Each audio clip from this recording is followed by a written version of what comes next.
Hello guys welcome କରୁଛି ଆଉ ଗୋଟେ ନୂଆ ଫ୍ରେଶ୍ ମିନି ବ୍ଲଗ୍ରୁ।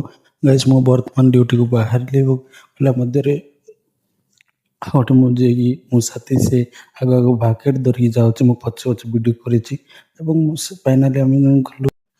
ଫାଇନାଲି ଆମେ ଯାଇକି ୱାଲ୍ ବିମ୍ର ସେଣ୍ଟିଂ କଲୁ ଏବଂ ତା ସଙ୍ଗେ ସଙ୍ଗେ ଆମେ ୱାଲ୍ ବିମ୍ ପକେଇ ଚାଲୁ ଏବଂ ଖରା ବି ପ୍ରବଳ ହେଉଥିଲା, ହେଲେ ବି ପକେଇ ଚାଲୁ ୱାଲ୍ ବିମ୍ ଏବଂ ପରିଶେଷରେ କମ୍ପ୍ଲିଟ୍ ହେଲା ୱାଲ୍ ବିମ୍ ପକା।